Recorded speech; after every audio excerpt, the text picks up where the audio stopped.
चलिए आप लोगों के मैं बीच विपिन कुमार क्लास 10वीं का बिहार बोर्ड हिंदी का गद्यांश जो आप लोगों को 20 नंबर का होता है, इसमें आप लोगों को मैं बताने वाला हूँ और इसमें कुछ नया तरीका होगा जो आप लोग देखिए। और इसमें क्या नया तरीका होने वाला है, इस पूरा वीडियो को देखिए और लाइक सब्सक्राइब और शेयर कीजिए ताकि सभी बच्चे को फ़ायदा मिले। मेरा यूट्यूब चैनल है विपिन कुमार क्लासेज, इसको आप लोग जितना हो सके शेयर कीजिए। तो बिना टाइम गवाए अगर आपको 10वीं में 20 नंबर पक्का करना तो इस वीडियो को देखिए और 20 में 20 नंबर पाइए। चलिए बिना टाइम व्यर्थ किए हुए हम लोग देखते हैं कि क्या गद्यांश है। कहता है नीचे दिए गद्यांश को ध्यानपूर्वक पढ़कर पूछे गए प्रश्नों के उत्तर संक्षेप में दीजिए। यानी कि सिंपल बात यहाँ बोल रहा है, क्या ध्यानपूर्वक पढ़िए। क्या कीजिए, जब तक ध्यानपूर्वक नहीं पढ़िएगा तब तक काम चलने वाला नहीं है। पढ़ते हैं क्या क्या कहता है इसमें। क्या कहता है, भारत में हरित क्रांति का मुख्य उद्देश्य देश को खाद्यान्न मामले में आत्मनिर्भर बनाना था। यानी कि कहता भारत को हरित क्रांति का मुख्य उद्देश्य क्या था जी, देश को खाद्यान्न मामले में आत्मनिर्भर बनाना था। क्या बनाना था जी, आत्मनिर्भर। ठीक, आगे देखते हैं। कहता है इस बात की आशंका किसी को नहीं थी कि रासायनिक उर्वरकों और कीटनाशकों का अंधाधुंध इस्तेमाल न सिर्फ खेतों में बल्कि खेतों से बाहर मंडियों तक में होने लगेगा। यानी कि ये जो कीटनाशक है ना जी, कहाँ है जी, कीटनाशकों का प्रयोग और ये रासायनिक उर्वरक, इसका प्रयोग हम लोग खेत में करते करते अब कहाँ करने लगे हैं, मंडी में भी हम लोग करना चालू कर दिए। अब कहिएगा मंडी में कहाँ करते हैं, कैसे करते हैं, तो मंडी में जो सब्जी खेत से उपज कर जाता है उसको बेचने के लिए, यानी कि ज़्यादा दिन टिकाने के लिए, हरा भरा देखने के लिए उसमें हम लोग क्या करते हैं, रासायनिक उर्वरक और ये क्या करते हैं, कीटनाशक तो खेत में उपयोग करते हैं, हाँ उसमें छिड़काव करते हैं, जिसकी वजह से हम लोग क्या होता है उस पर छिड़काव करते ताकि उस पर कोई कीड़ा मकोड़ा ज़्यादा ना हो, मतलब क्या हो, इन्फेक्शन ना हो, ताकि वो क्या हो, हमको दिखने में अच्छा लगे ना और ज़्यादा हरा दिखे ना और हरा भरा रहे ना, ताकि वह ज़्यादा टाइम तक बेच सके ना। इसका हम लोग इसमें इस्तेमाल करते हैं। अब देखो कहता विशेषज्ञों के मुताबिक रासायनिक उर्वरकों और कीटनाशकों का प्रयोग खाद्यान्न, आगे क्या करा, खाद्यान्न की गुणवत्ता के लिए सही नहीं है। फिक्स बात है कि मान लिया जाए कि कोई चीज़ है, उसको ज़्यादा उपजाने के लिए हम लोग रासायनिक उपयोग करेंगे, कीटनाशक का उपयोग करेंगे, तो सही बात है कि वह हम लोग को क्या है, उतना गुणवत्ता वाला नहीं मिलेगा। तथा देश के ज़्यादातर किसान परंपरागत कृषि से दूर होते जा रहे हैं। 2 दशक पहले तक हर किसान के यहाँ क्या गाय भैंस तथा बैल खूंटों से बंधे रहते थे। कहने का मतलब क्या, 2 दशक पहले अधिक मात्रा में गाय भैंस बैल होते थे ना। आज के ज़माने में क्या होगा, इसकी जनसंख्या कम हो गई और इसके जगह पे क्या आ गया जी, इसके जगह पर कौन ले लिया है, ट्रैक्टर और ट्रॉली ना। तो आगे देखिए क्या कहता, परिणाम स्वरूप तो ये जो सारा चीज चेंजिंग हुआ, तो इस चेंज होने के क्या इसका परिणाम मिला, तो गोबर और धूरे की राख से बनी कंपोस्ट खाद खेतों में गिरनी बंद हो गई है। पहले चैत बैसाख में गेहूं की फसल कटने के बाद किसान अपने खेतों में गोबर राख और पत्तों से बनी जैविक खाद डालते थे। इससे न सिर्फ खेतों की उर्वरा शक्ति बरकरार रहती थी बल्कि इससे किसानों को क्या कह रहा है, किसानों को आर्थिक लाभ के अलावा बेहतर गुणवत्ता वाली फसल भी मिलती थी।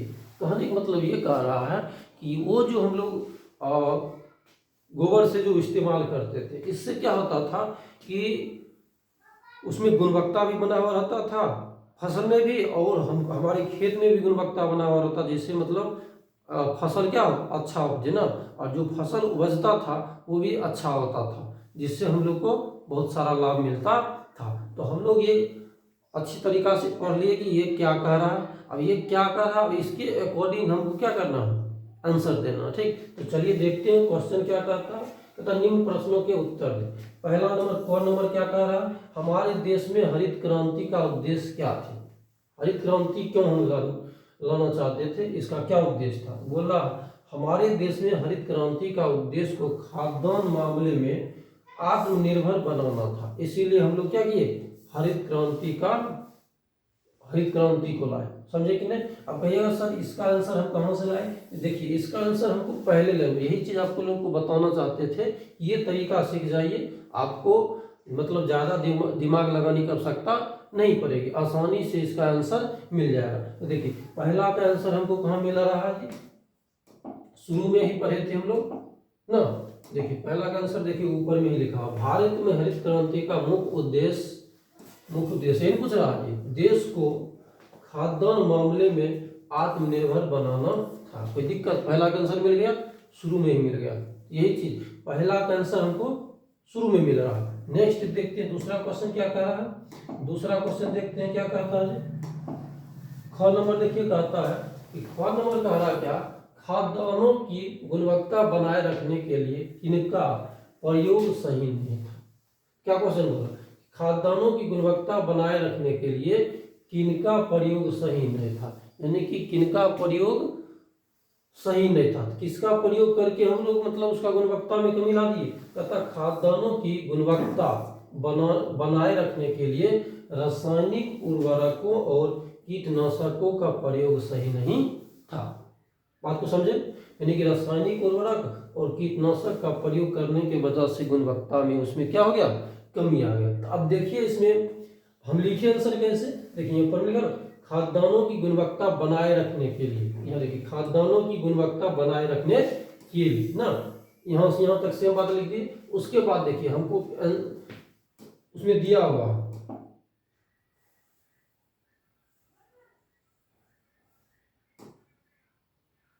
यहाँ देखिए दिया हुआ, रासायनिक उर्वरकों और कीटनाशकों का अंधाधुंध इस्तेमाल न सिर्फ खेतों में बल्कि खेतों से बनाए बाहर मंडियों तक में होने लगेगा ना। देखिए यहाँ कहाँ जी, हाँ किधर गया जी, आगे दिया हुआ, इससे आगे, हाँ गुणवत्ता के लिए सही नहीं है ना, यही क्वेश्चन पूछ रहा था। आगे देखते हैं क्या कहता है।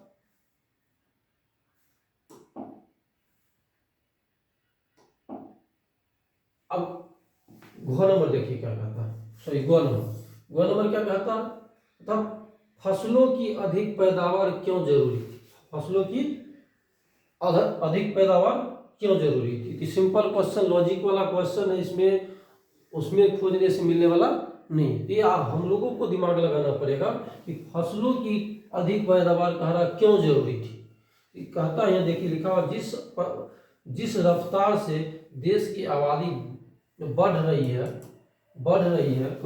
उसके अनुसार फसलों की अधिक पैदावार की जरूरी थी। यानी कि मान लीजिए जितना हमको आवश्यकता है उसके अनुसार अगर हम फसल उपजाएंगे तब ना पूर्ति होगा। अगर मान लिया हमको 1000 आदमी है तो 1000 आदमी के अनुसार हमको फसल उपजाना पड़ेगा। मान लीजिए 100 आदमी का ही उपज होगा तो पूर्ति हो पाएगा, नहीं हो पाएगा। तो जितना हमारा जनसंख्या है उसके अनुसार हमको क्या करना पड़ेगा, फसल उपजाना पड़ेगा। तो फसल उपजाने के लिए क्या करना पड़ेगा, उसमें बदलाव करेंगे तभी ज़्यादा उपज हो पाएगा। रासायनिक उर्वरक ना, कीटनाशक यही सब का प्रयोग करेंगे तब ज़्यादा हमको प्राप्त हो सकता है ना। तो यही बात कह रहा है कि जिस रफ्तार से देश की आबादी बढ़ रही है उसके अनुसार फसलों की अधिक पैदावार की जरूरी थी। कोई दिक्कत, चलिए अगला क्वेश्चन देखिए, कहता घ नंबर, कहता विशेषज्ञ क्या लिखा, विशेषज्ञ हरित क्रांति की सफलता के लिए क्या आवश्यक मानने लगे और क्यों। यानी कि विशेषज्ञ इनके बारे में क्या माने। कहता विशेषज्ञ हरित क्रांति की सफलता के लिए रासायनिक उर्वरकों और कीटनाशकों का प्रयोग आवश्यक मानने लगे, क्योंकि जिस रफ्तार से देश की आबादी बढ़ रही है उसके अनुसार फसलों की अधिक पैदावार जरूरी थे।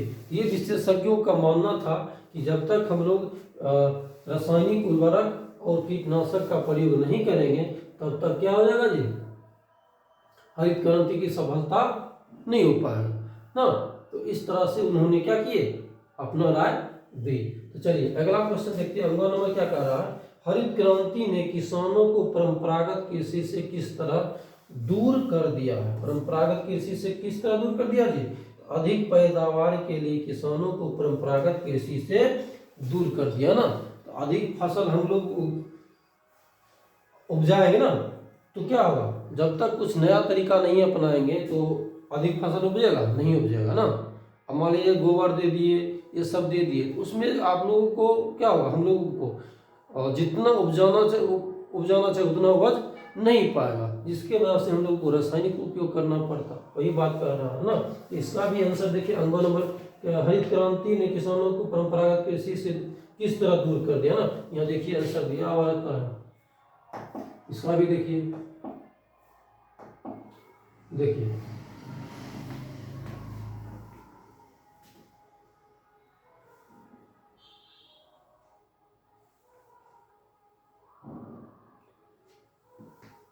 हाँ यहाँ दिया हुआ देखिए, कहता देश के ज्यादातर किसान परंपरागत कृषि से दूर होते जा रहे हैं। क्यों दूर होते जा रहे हैं, यहाँ दिया हुआ कि विशेषज्ञों के मुताबिक रासायनिक उर्वरकों और कीटनाशकों का प्रयोग खाद्यान्न की गुणवत्ता के लिए सही नहीं है। देश के ज्यादातर किसान परंपरागत कृषि से दूर होते जा रहे हैं। यानी कि पुराना जमाना में जैसे हम लोग खेती करते आ रहे थे ना, उसके अनुसार इसमें कंफर्ट नहीं है, जिसके वजह से ज्यादातर किसान क्या हो गए, परंपरागत कृषि से दूर होते चले गए, क्योंकि हम लोगों को उतना आवश्यकता की पूर्ति उस तरीका से नहीं हो पा रहा था, जिसके वजह से हम लोगों को परंपरागत कृषि छोड़ना पड़ा। कोई दिक्कत? चलिए ये आपका क्वेश्चन आंसर था। कैसा लगा, हम अच्छा से कोशिश की आप लोगों को समझाने का, तो ये आपको सब पूरा खत्म हो गया। तो अपनी भाषा में कोशिश कीजिए इसका आंसर देने का। कोई दिक्कत? तो इस तरह से हम लोग देखें। आगे देखिए, आगे क्वेश्चन क्या है, आगे क्वेश्चन देखिए, कहता है जैविक खाद का मिट्टी की उर्वरा शक्ति पर क्या असर पड़ता है। यानी कि जैविक खाद को अगर मिट्टी में हम लोग मिलाते हैं तो उस पर क्या असर पड़ता है, मिट्टी पे क्या असर पड़ता है। तो कहता है जैविक खाद से खेतों की उर्वरा शक्ति बरकरार रहती है। इससे किसानों को आर्थिक लाभ के अलावा बेहतर गुणवत्ता वाली फसल भी मिलती है। यानी कि जैविक फसल का हम लोग उपयोग करने से क्या होता है, मिट्टी का उर्वरा शक्ति भी बढ़ जाता है, यानी कि उसमें ज्यादा फसल हो जाता है। मान लीजिए पावर ही बढ़ जाएगा, तो पावर बढ़ने से क्या होगा, उर्वरा शक्ति बढ़ने से अच्छा फसल उपजेगा ना। वही बात कर रहा है। अगला 6 नंबर देखिए, कहता है कि इस गद्यांश का एक उचित शीर्षक दे। अब शीर्षक हम लोग कैसे क्या करते हैं कि जो चीज दिया हो उसमें बार बार किस चीज के बारे में बताया जा रहा है ना, तो जो चीज के बारे में बार बार बताया जाएगा वही उसका क्या होता है, शीर्षक होता है। इसका शीर्षक क्या होगा, हरित क्रांति। बार बार किस चीज के बारे में चर्चा हो रहा है, हरित क्रांति के बारे में ना। तो हरित क्रांति का प्रभाव हो जाएगा इसका शीर्षक। क्या हो जाएगा जी, हरित क्रांति का प्रभाव। कोई दिक्कत? तो इसी तरह आप लोग कोई भी गद्यांश दिया हुआ रहेगा, कोई दिक्कत नहीं, उसको ध्यानपूर्वक पढ़िए। और पढ़ने के बाद वो उसका आंसर एकदम तरीका से दिया रहेगा, वो पहला का ऊपर में दिया रहेगा, उसके बीच में, इस तरह से ध्यान से पढ़िएगा ना, तो अपने दिमाग काम करते जाएगा कि इसका आंसर कहाँ से आएगा ना। 1-2 क्वेश्चन आपको ऐसा ही रहेगा कि इसको अपना मन से भी जवाब देना पड़ेगा। हाँ, मन से जवाब देने वाला आपको कोई ज़्यादा भारी भरकम पूछने वाला नहीं है, आपसे मतलब आसान इजी पूछ रहा है। जैसे इसमें भी पूछा था तो कोई हमको नहीं लगता कि कोई भारी था, ये कोई सभी बच्चा बता सकते हैं ना। तो इस तरह से आपका ये क्या हो गया, 20 नंबर का ये गद्यांश आप लोगों को समाप्त हो गया। तो आप लोग अच्छा से तैयारी कीजिए, सभी विषय को आप लोग बराबर समय दीजिए, ताकि सभी विषय में अच्छा से अच्छा नंबर प्राप्त कीजिए। धन्यवाद, थैंक यू।